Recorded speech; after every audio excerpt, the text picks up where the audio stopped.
So eto na nga, parang tahimik ang galaw ng presyo ng bilihin ngayon sa Pilipinas. Pero kung makikinig ka sa mga usapan sa kanto at online, ramdam mong may kakaibang bigat sa hangin pagdating sa ekonomiya. Base sa mga lumabas na ulat nitong January 2026, nasa 1.8% lang ang inflation, pareho pa rin noong December. Sa unang tingin, parang good news, di ba? Mababa ang inflation, hindi masyadong masakit sa bulsa. Pero dito nagsisimula ang tanong kung bakit parang hindi rin masaya ang mood ng ekonomiya.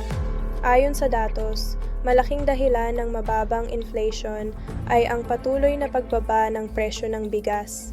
Matapos ang mga taripa cuts noong 2025 at tuloy-tuloy na importasyon, umabot pa raw sa 178,000 metric tons ang pumasok kalagitnaan ng January.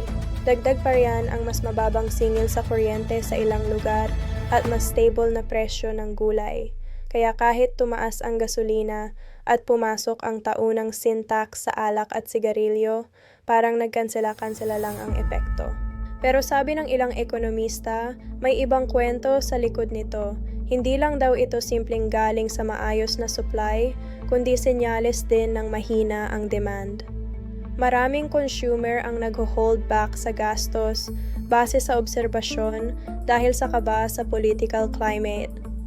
Ibig sabihin, hindi bumibili ang tao hindi dahil mura, kundi dahil nag-aalangan. Dito na pumapasok ang mas mabigat na usapin, ang tinatawag na flood control controversy na iniuugnay sa BBM parametric formula. Base sa mga ulat, may alegasyon ng bilyon-bilyong pisong pondo na na-divert at kahit wala pang final na desisyon, ramdam na ang epekto. Ayon sa mga numero, bumagsak ng 10.9% ang investment noong huling quarter, pinakamalala raw ito bukod sa panahon ng pandemya. Napansin din na halos 40% ang ibinaba ng foreign direct investment. Maraming foreign companies, lalo na sa IT at infrastructure, ang nag-a-adopt ng wait-and-see approach. Hindi raw sila umaalis, pero pinipindot muna ang pause hanggat walang malinaw na governance signals. Dahil dito, napilitan ng gobyerno na ibaba ang growth target ng 2026 mula 6 to 7% pababa sa 5 to 6%. Kasabay nito, noong January 5, pinirmahan ang 6.793 trillion na national budget.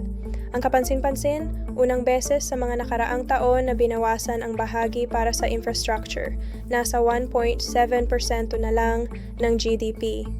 Base sa paliwanag, bahagi ito ng pag-iingat at pag-address sa mga isyong lumabas. Kapalit nito, mas pinalakas ang pondo para sa health at education na ayon sa ilan, ay hakbang para muling buuin ang tiwala ng publiko. May isa pang galaw na pinag-usapan online, ang mabilis na pag-release ng 1.19 trillion diretso sa mga LGU. Ayon sa DBM, para raw hindi maantala ang local projects at maiwasan ang bottleneck sa national level. Para sa iba, strategic move ito. Para sa iba naman, senyales ng pag-iwas sa mas malaking problema sa gitna at hindi pa dyan nagtatapos ang mga wildcard.